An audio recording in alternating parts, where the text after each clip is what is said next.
When I was little, my mom met my sister's dad. He told her straight away that I wouldn't matter much to him because I wasn't his kid. Mom was okay with that. They moved in together soon after meeting, and he never really paid attention to me. I was just there when they had my sister Katie. They were married by then, and Katie was always his favorite. Katie and I didn't really get along. Sometimes we were okay, but I'd back off when she started praising her dad and saying how lucky we were to have him. Even after her dad told her I wasn't his kid and she was the only one who mattered to him, she'd still talk about him as if he was amazing to both of us. Our mom always told me I had to accept having a different dad than Katie and be okay with it. She said kids can have different parents and still be close siblings. Katie always got everything, and she often reminded me of that. She'd ask why I didn't have nice clothes, or why I didn't eat with them, or why I didn't join them for outings with Dad. She'd tell me to speak up for myself. Once, she pestered me all day to ask Dad for new clothes, so I did just to get her off my back. But Dad didn't understand why I was asking him for anything, and that was the end of it. Katie said I gave up too easily.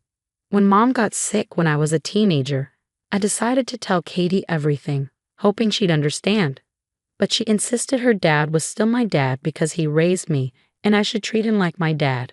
She brushed off everything I said, but she was just a kid, so I get it.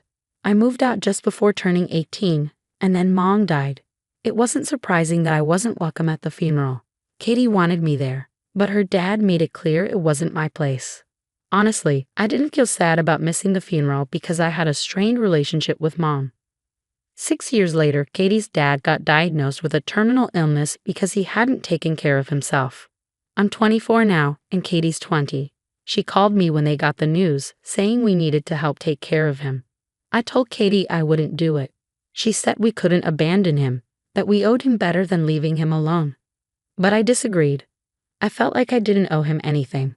He never cared for me and even criticized me for not being his kid. I wasn't going to comfort him in his final months. Katie said she couldn't handle it alone. I suggested she let others help her, but I wasn't going to care for someone who treated me poorly when I had no say in the matter. She called me selfish, saying she needed my help because I was all she had. Am I wrong? No, you're not wrong. Katie should know better now, even if she was just a kid before. But your mom made the mistake by marrying this man who didn't accept you. Your mom shouldn't have let someone into her life who didn't care for you. He took away your childhood, and you don't owe him anything. You don't owe your mom anything either. Katie seems self-centered and selfish. Your stepfather mistreated you, and your mom let it happen. It's sad that your mom prioritized finding a husband over your well-being. That part of your life is over now, so don't let Katie drag you back. He made it clear he wasn't your dad, and Katie living in her own world doesn't change that truth. Consider cutting her out of your life for good. She comes across as a spoiled favorite child lacking empathy, maybe even finding satisfaction in your suffering. It's best to disengage and move on. I became a mom 18 weeks ago, but I kept my pregnancy mostly secret, only sharing the news with my husband's parents and my sister. The announcement didn't sit well with my dad, his wife, or my half-sister. For those wondering why I kept it from them, there are 2 reasons. A few years ago, I believed I was pregnant but experienced a loss. I had openly shared the positive test, and when the truth came out, my dad's wife became overbearing. She believed I needed her as a mother figure since she married my dad after our mom passed away when my sister and I were young. However, she was too intrusive. Even after everything I went through, she wouldn't respect my need for space, and my husband had to ask her to leave our home. Another reason is that my sister has 2 kids.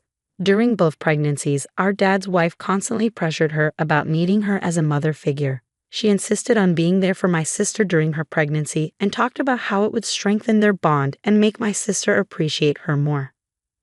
My sister ended up resenting her because of this. While neither of us were ever big fans of hers, my sister grew to despise her because she was convinced she would replace our mom by being there for her during pregnancy. She even dismissed my sister's feelings of missing our mom, saying pregnancy made women irrational and there was no reason to miss a ghost. Since then, my sister has refused to let our dad's wife be called grandma by her kids. All of this influenced my decision to keep quiet about my pregnancy when it happened. I don't live near my dad anymore, so I just stayed away. I also knew it would hurt their feelings, but I honestly didn't care.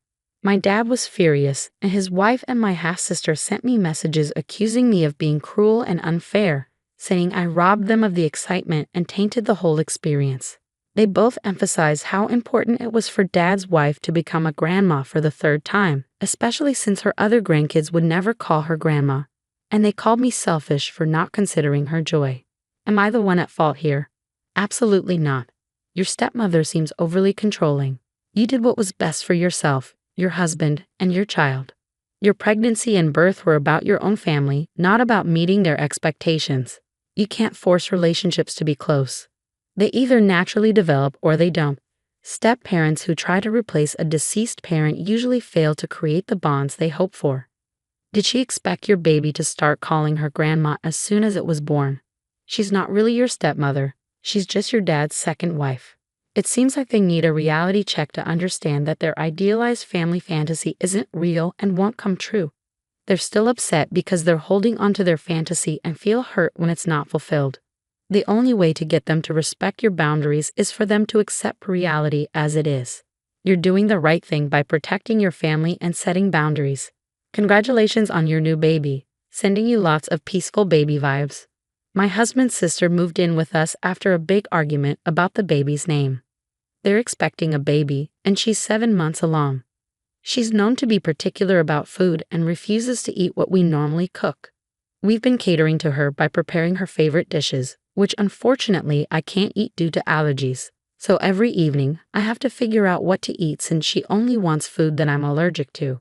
Last night, my husband agreed to cook separate meals for her and us together.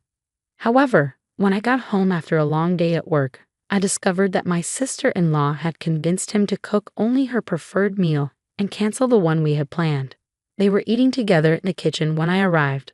Apologetically, my husband explained that his sister persuaded him to eat with her and not to cook the meal I wanted for us both. I pretended it was okay and ordered food from a restaurant instead.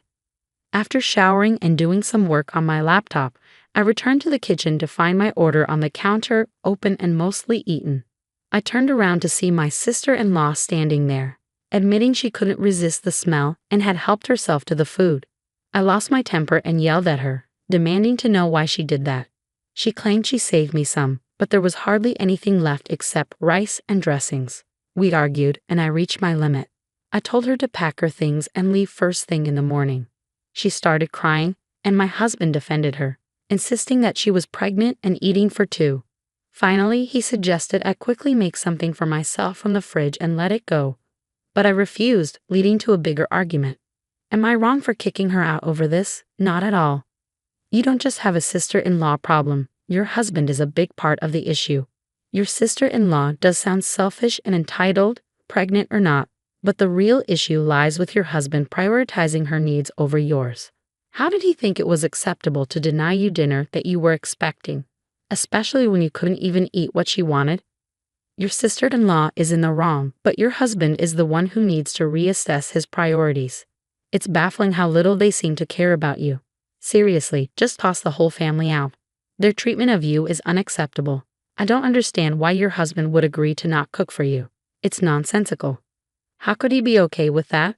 Perhaps he could have cooked the same meal for himself and his sister and something else for you. Where do people find spouses like this? And this is the same woman who left her husband over a disagreement about baby names. Clearly, she's unbearable. Who walks out over baby names? Parenthood is stressful. I've been there with 2 kids. But seriously, if one person disagreed with the name, it was a no-go. So in your position, I wouldn't have even let her stay in the first place. I'd tell her to sort it out and go back to her own house to eat her food. Your husband and sister-in-law are being incredibly disrespectful.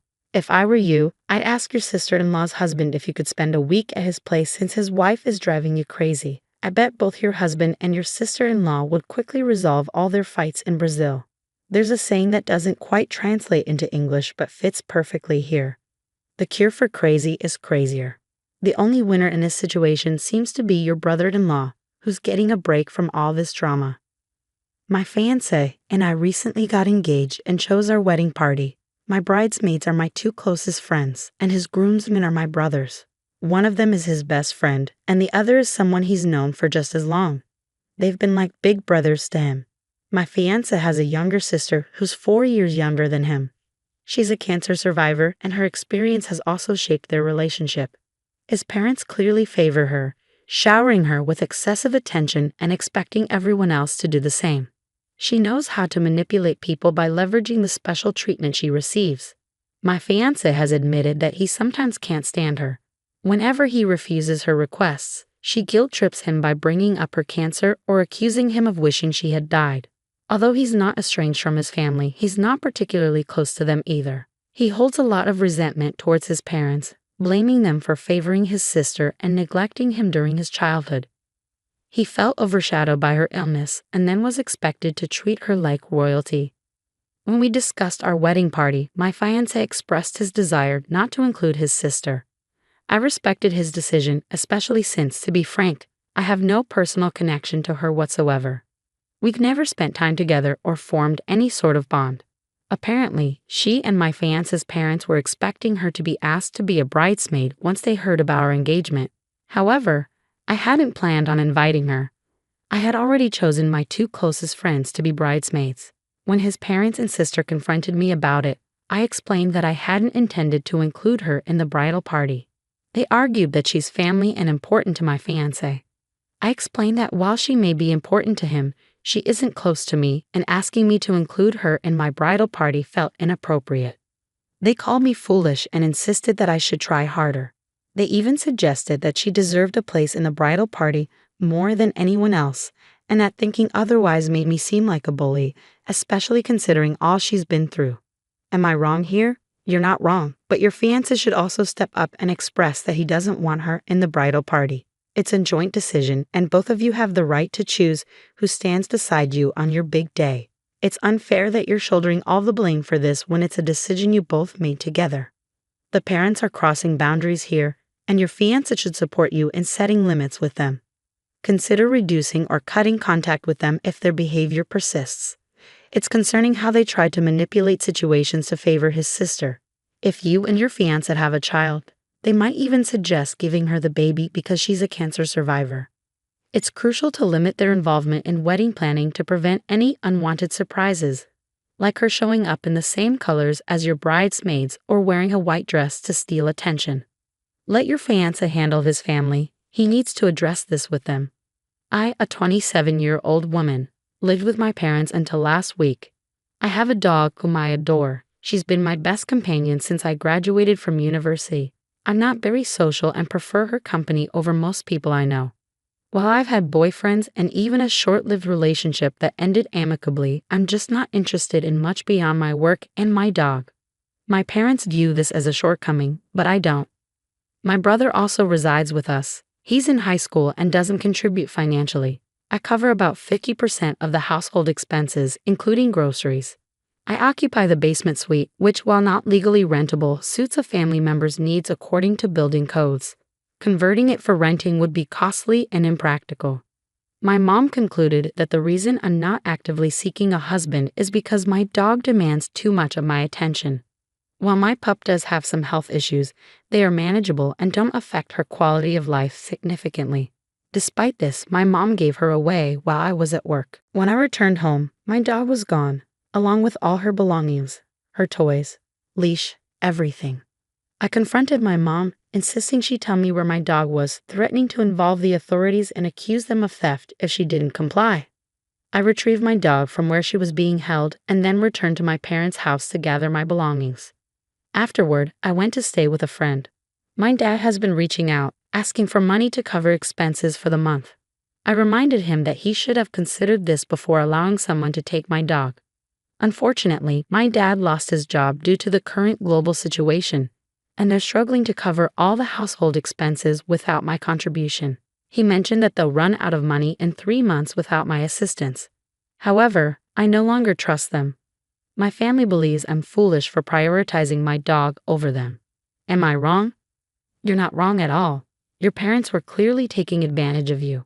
You were paying half of everything, including what should have been market rent for a basement suite that wasn't even up to code. That's unacceptable on so many levels. And that's before they decided to get rid of your dog. They deserve to face the consequences of their actions. Whatever you decide, never give them another penny. I'm relieved that you were able to retrieve your dog and find a safe place for both of you to stay. Perhaps they can consider moving into the basement and renting out the upstairs room. Problem solved, OP. Living with people who steal from you and try to control you is unsustainable. They're solely responsible for the current situation. Everyone should pull their weight and work while you find a place far from them where you and your dog can enjoy life. Additionally, if the mother's concern is that you're not seeking a husband, does she expect you to get married and have everyone live together in your home while you continue to support them financially? Or would she expect you to move out and still contribute as if you were living there? The same issue would arise. Your parents' actions have led to this situation, and at almost 30, it's unacceptable for them to still rely on you financially. They should have considered this before betraying your trust and alienating you. It's not just about the dog, it's about rebuilding trust.